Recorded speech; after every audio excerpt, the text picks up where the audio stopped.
주님께서 여러분과 함께 또한 사제의 영과 함께 마테오가 전한 거룩한 복음입니다. 주님 영광 받으소서. 그때에 예수님께서는 갈릴레아 호수가로 가셨다. 그리고 산에 오르시어 거기에 자리를 잡고 앉으셨다. 그러자 많은 군중이 다리 저는 이들과 눈먼 이들과 다른 불구자들과 말 못하는 이들 그리고 또 다른 많은 이들을 데리고 예수님께 다가왔다. 그들을 그분 발치에 들여다 놓자 예수님께서 그들을 고쳐주셨다. 그리하여 말 못하는 이들이 말을 하고 불구자들이 온전해지고 다리 저는 이들이 제대로 걸으며 눈먼 이들이 보게 되자 군중이 이를 보고 놀라 이스라엘의 하느님을 찬양하였다. 예수님께서 제자들을 가까이 불러 이르셨다. 저 군중이 가엾구나. 벌써 사흘 동안이나 내 곁에 머물렀는데 먹을 것이 없으니 말이다. 길에서 쓰러질지도 모르니 그들을 굶겨서 돌려보내고 싶지 않다. 제자들이 예수님께 이 광야에서 이렇게 많은 군중을 배불리 먹일 만한 빵을 어디서 구하겠습니까? 하고 말하였다. 예수님께서 너희에게 빵이 몇 개나 있느냐 하시자 그들이 7개가 있고 물고기도 조금 있습니다 하고 대답하였다. 예수님께서는 군중에게 땅에 앉으라고 분부하셨다. 그리고 빵 7개와 물고기들을 손에 들고 감사를 드리신 다음 떼어 제자들에게 주시니 제자들이 군중에게 나누어 주었다. 사람들은 모두 배불리 먹었다. 그리고 남은 조각을 모았더니 7바구니에 가득 찼다. 주님의 말씀입니다. 그리스도님 찬미합니다. 평화를 빕니다. 평화를 빕니다. 희극이 있고 비극이 있죠. 사람들은 희극일 때 더 잘 살 수 있을까요? 비극일 때 더 잘 살 수 있을까요? 희극일 때? 기쁠 때? 근데 이게 내가 기쁘고 내가 슬프고가 아니라 우리가 공연을 볼 때, 연극을 볼 때, 영화를 볼 때 비극적인 영화를 보면은 우리 삶에 훨씬 더 도움이 될까요? 또 아니면 그 재미있고 즐겁고 코미디 같은 이런 극을 보면 더 우리 삶에 도움이 될까요?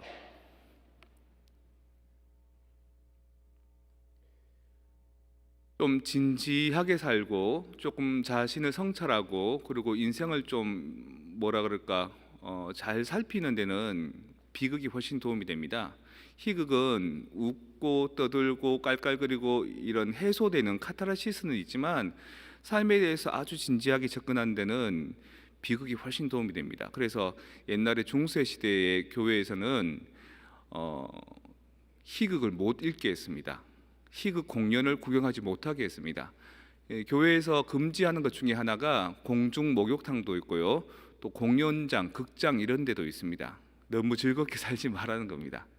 그래서 이태리의 어떤 소설가 움베르토 에코라는 작가가 있는데 그 사람이 쓴 장미의 이름이란 책이 있습니다. Il nome della rosa라고 해서 그 책을 보면 그 도미니크 스토엔가 베네딕토 스토엔가 그 큰 수도원이 있습니다. 그 성처럼 큰 수도원이고 그 수도원에서는 사람들이 자급자족하고 살아갈 만큼 이제 땅도 많고 여러 가지가 많습니다. 그래서 지역에 있는 그 농민들이 그 수도원 땅에서 이제 밭을 일구어서 소작해서 살아갈 정도로 이제 든든한 곳이죠. 그러니까 그렇게 먹고 살기가 든든하면 뭐가 발달하냐면 학문이나 예술이 막 발달하게 됩니다. 특히 학문에 집중할 수 있도록 책이 어마어마하게 많은 겁니다. 그래서 유럽 어느 곳에 가도 없는 책이 그 수도원의 도서관에 가면 이렇게 다 있을 정도로. 근데 거기에서 수사님들이 주로 뭘 하냐면 성경책을 이렇게 필사하는 거죠. 요즘 같으면 그 컴퓨터 쳐서 프린트하면 쭉 나오지만 그때는 손으로 다 일일이 옮겨 써야 되지 않았습니까? 그리고 거기다가 글씨 하나하나 쓸 때마다 그림도 이렇게 그려넣습니다. 무서운 장면에서는 악마 그림도 집어넣고요. 또 아주 뭔가 하느님의 영광이 드러날 땐 천사도 막 그려놓고요. 그러니까 그 기술을 가지고 있는 사람들이 아주 고퀄리티의 능력자들이죠. 근데 이 사람들이 한 사람씩 한 사람씩 죽어가는 겁니다. 나중에 알고 보니까 이 손끝이 시커멓게 이렇게 물이 들었고 입술도 새카맣게 물이 들었는데 이유가 뭐냐면 아리스토텔레스가 쓴 희극, 그러니까 포에티카라는 시론이라고 얘기할 수 있는 그 책이 있는데, 그거를 못 읽게 하니까 몰래 이렇게 보다가 침 넘기면서 보다가 이 책에 독약이 발라져 있어서 죽어가는 겁니다. 그거를 이제 풀어내는 소설입니다. 영어로도 만들어졌고요. 그거 이제 누가 약을 묻혔는지 또 누가 그렇게 했는지를 밝혀냈는데, 그 사람이 이제 죽어가면서 얘기합니다. 성경에 보라고, 어디에도 예수님은 웃었다라는 말은 나오지 않는다고. 웃는 건 죄라고. 오히려 눈물을 흘리셨다, 고민하셨다, 피땀을 흘리셨다, 이런 얘기가 나오지, 웃으면은 우리로 하여금 내면 세계로 못 들어가게 한다고. 그래서 그런지 지난 그 11월 달 특히 독서와 복음 말씀이 참 우중충합니다. 세상 종말에 대해서 얘기하고요. 마음이 늘 묵직했는데, 이 대림절에 이 독서와 복음을 읽으면요, 얼굴에 미소가 살포시 지어집니다. 웃지 않을 수가 없습니다. 오늘 독서 말씀도 너희들을 모든 민족들에게 살찐 음식, 잘 익은 술로 잔치를 베풀고, 살찌고 기름진 음식과 잘 익고 잘 거른 술로 잔치를 베풀리라. 얼마나 좋습니까? 특히 이제 이런 대목도 있습니다. 특별히 사제들을 잘 먹여서, 뭐 이런 얘기가 나옵니다. 그러니까 하느님께 제사를 지내는 사람들을 특별하게 대우해서 이런 얘기가 나온 거죠. 우리 아리 그 주일학교 앞에 이렇게 쪽지가 하나 떨어져 있는데, 뭔가 싶어서 쓰레기인가 버릴라 그러는데, 영어로 된 기도문입니다. Prayer for Vocation, 성소를 위한 기도입니다. Loving and generous God, 사랑이 많으시고 또 자애로우신 주님, It is you who call us by name, 우리의 이름을 불러서 당신께 가게 하는 분은 바로 당신입니다. And ask us to follow you, 그리고 당신을 따라 살게 하는 것 바로 당신입니다. Help us to grow in the love and, 우리를 사랑 안에서 자라게 하시고, service of our church as we experience it today, 오늘 우리가 경험한 것을 통해서 우리가 교회에 봉사하게 해주십시오. Give us the energy and courage, 우리에게 힘과 용기를 주시는데, of your spirit, 당신의 성령을 통해서 우리에게 힘과 용기를 주십시오. To shape its future, 우리의 미래가 당신의 성령을 통해서 힘과 용기를 얻어서 그렇게 자라나게 해주십시오. 형성되게 해주십시오. Grant us, 우리에게 허락해 주십시오. Faith-filled leaders, 믿음이 출중한 우리의 인도자를 허락해 주십시오. Who will embrace Christ's mission of love and justice, 우리에게 사랑과 정의가 가득 찬 그리스도의 사명을 살 수 있는 그런 믿음 출중한 인도자들을 우리에게 주십시오.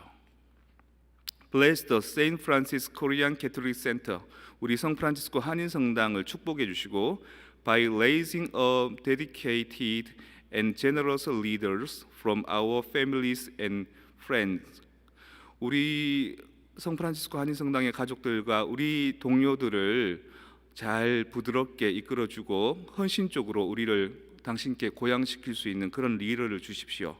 Who will serve you people, 당신의 자녀들인 우리의 가족들과 우리의 친구들을. As sisters, priests, brothers, deacons and lay ministers, 수녀님, 신부님, 수사님, 그리고 부제님들, 그리고 평신도 봉사자들을 우리에게 주십시오.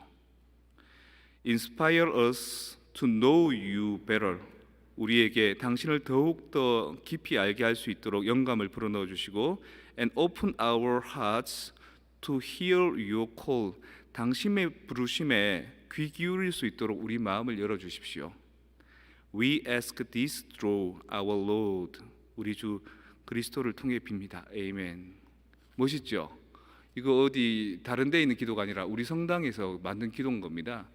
아마 모르긴 해도 성소를 위한 기도니까 성소혼에서 만들었나 이런 생각도 듭니다.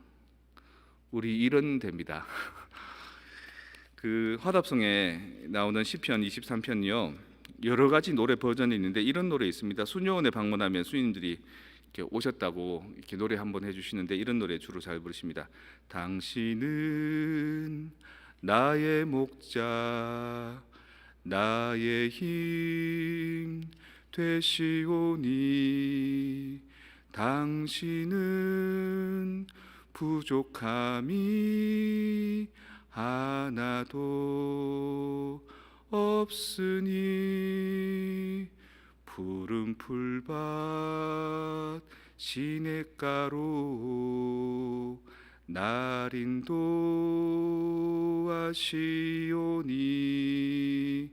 당신의 사랑은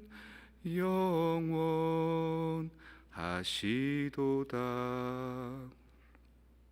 예수님께서 갈릴레아 호숫가에서 많은 사람들을 치료해 주시고 치유해 주시고 그리고 또 애들 배고프지 않을까 애들한테 뭐 좀 먹을 게 없을까 이렇게 제자들한테 묻습니다. 제자들이 많은 사람들을 먹이려고 그러면 수많은 빵이 필요할 텐데 어떻게 먹입니까? 너희들한테 가지고 있는 게 뭐가 있느냐? 물고기 조금 있고 빵 7개 있습니다. 다 나눠주고 그러고 난 뒤에도 빵이 7바구니가 남았다 그럽니다. 이걸 누가 먹이느냐? 우리들 중에 자라날 리더들이 교회에 헌신할 성령의 영감을 받은 리더들이 그걸 할 겁니다. 제가 지금 하는 것처럼 우리 자녀들이 교회의 일꾼이 되어서 사회의 일꾼이 되어서 가정의 일꾼이 되어서 아무리 거치고 험하다 그래도 자기들이 가지고 있는 역량을 가지고 전심전력으로 내어놓으면은 다 우리 식구들 다 먹이고 우리 교회 공동체 다 먹이고도 7바구니가 남도록 해준답니다. 이런 축복의 메시지를 오늘 주시니까 우리가 어찌 웃지 않을 수 없고 또 어찌 우리가 행복해하지 않을 수 있겠습니까? 단순히 비극만이 우리를 거룩하게 해준다. 비극만이 우리를 내면으로 들어가게 해준다. 우리는 진지해야 된다라는 생각 이제는 지나갔습니다. 이제는 대림절입니다. 예수님의 탄생을 기다리는 기쁨을 기다리는 그때입니다. 그때 예수님뿐만 아니라 예수님의 이름으로 그 사명을 이어받아서 행하게 될 우리 평신도 봉사자들, 또 종신부제들, 수녀님, 신부님, 수사님 이런 분들이 우리 공동체 안에서 많이 나왔으면 좋겠습니다. 꼭 이런 교회 안의 성직이 아니더라도 사회 안에서, 가정 안에서, 학교 안에서, 또 친구들 사이에서도 이러한 예수님의 마음을 담아서 배고픈 사람에게 자기 몫을 나눠줄 수 있고 힘들어하는 사람에게 위로를 해줄 수 있고 아파하는 사람에게 뭔가 도움이 되는 따스함을 전해줄 수 있는 그런 일꾼 우리 공동체 안에 틀림없이 날 거라고 믿습니다. 왜냐하면 오늘처럼 우리 성소 후원회가 있고 성소자를 위해서 기도하기 때문에 하느님께서 우리의 음성을 들으시고 반드시 우리의 기도를 들어주실 거라고 믿어 의심치 않습니다.